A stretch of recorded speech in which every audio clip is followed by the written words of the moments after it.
You want to know a secret? I don't think your next breakthrough is going to come from people telling you what to do.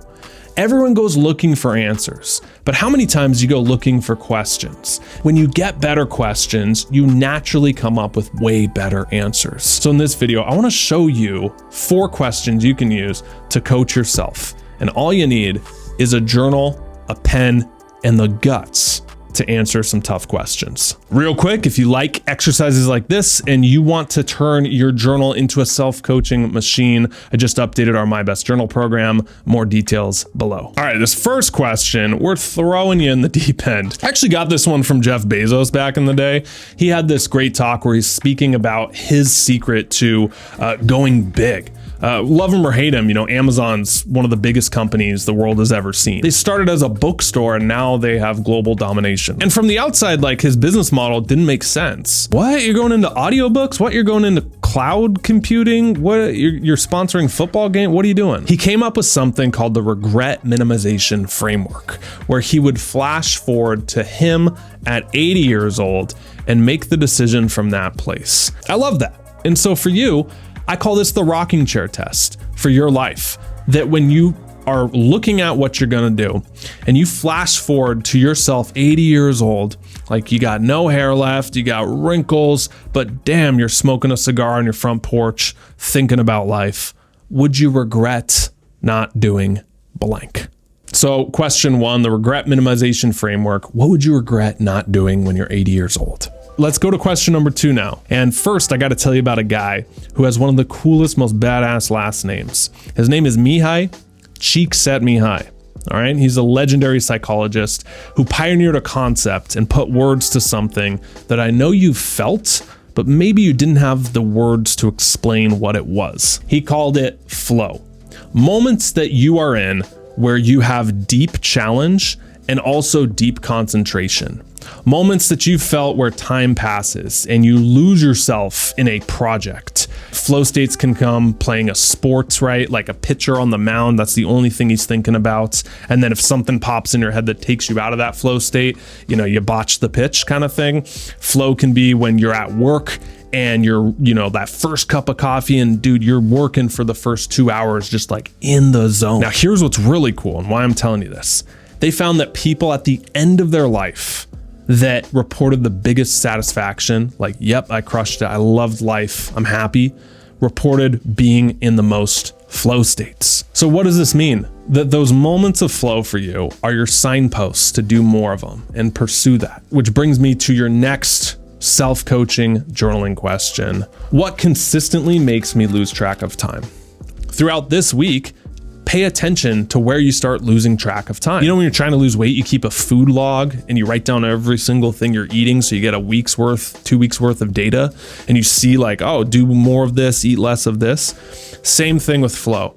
Keep a flow log and you can do this in your journal, ideally, but you could also do this in your phone. I even wrote down some questions for you to track on. What made you forget to check your phone? When did you feel like you were in the zone? What did you do just for fun? What are you always giving advice on without realizing it? What conversations made you more energized than before? What content are you constantly consuming and never get bored of? And lastly, what were you doing the last time you thought, I could do this all day? No fancy app here, just something in your journal or phone and track your flow states throughout this week. But answer that coaching question, what makes you come alive? Hey, if you're digging this video, 2 quick things. First, can you give it a thumbs up? That helps the algorithm. And second, I launched a newsletter, Refusing to Settle, where I share ideas we don't share on YouTube and more behind the scenes. That comes out every Saturday and it's 100% free with ideas that are practical that can change your life. So I'll link it down below. It's the first link in the description.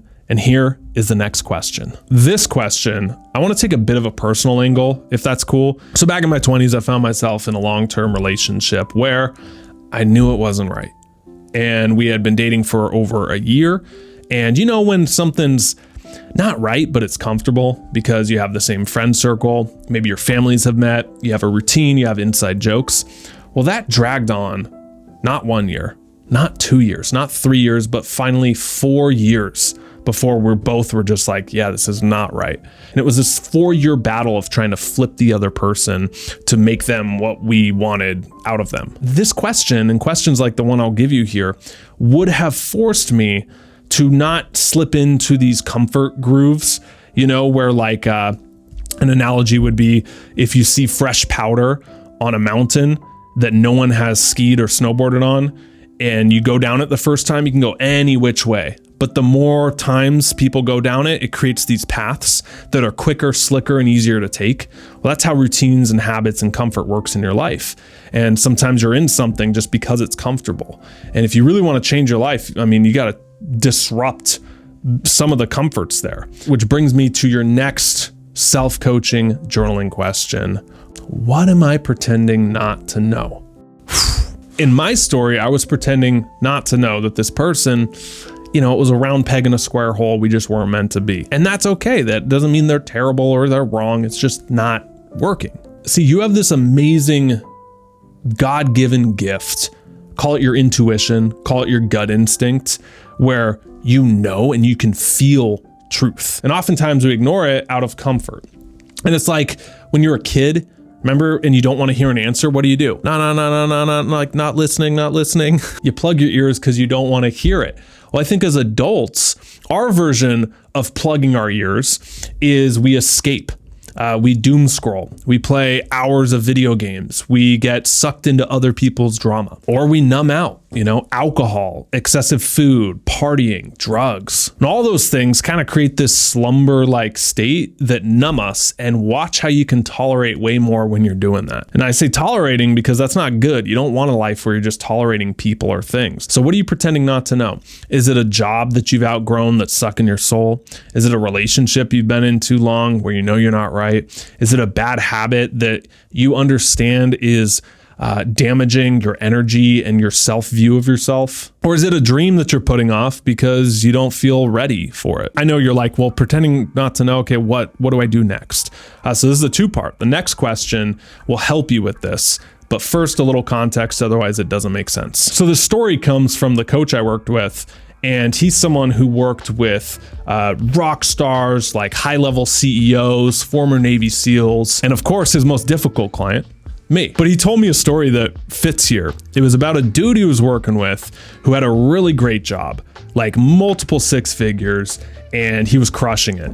But he felt it wasn't right. He was pretending not to know, like, dude, your soul is not meant to do this. He wanted to do a real estate firm, but the path felt so intimidating. Going from what I'm doing to launching a real estate firm, like, oh, I gotta hire employees, and there's legalities and business structures, and when your mind just goes. So we gotta ask this question. He's like, what's the next closest action you could take? Not step 20, but like, what would you do right now, day 1 if you were to start this? He said, well, I'd probably make a phone call and see if people were interested funding some capital. And then the coach said, do you really need to quit your job to make that call? The reason I'm telling you that story is because when you answer questions like you just did, watch how fast your mind starts going to step number 20 instead of step number 1 and 2. So that's where the last question comes in. What's one action I could take today to test my someday dream? Good news is you'll find it's not drastic. It doesn't mean you have to up and quit your job to start one. Probably a good idea to film 10 videos before you decide to quit your job just to see if you even like the process. Probably a good idea to speak to someone about the career you're thinking about moving to before you make a big move. It's probably a good idea to rent a boat and sail for a little bit before you have this pipe dream of quitting everything and sailing around the world to see if you actually like sailing. One of two things will happen. A, you find like, hell yeah, this feels good. I'm more excited to do it. And that'll motivate you. Or B, you'll realize that didn't feel right. I don't actually like that. And that's great news because you can check it off the list. So make a list here of one action you can take to test a someday big dream that you're putting off because it's just a dream for you. Like bring it closer to you and see what you can do today to make it happen. You like questions like this? Our My Best Journal program has 2 workshops that I'll put you through similar to this that'll really make you dig and get a lot of growth. Link down below to our Refusing to Settle newsletter. Make sure you're on it. Next episode coming this Saturday. Remember to bet on yourself, do hard things, and make your future self proud. Peace.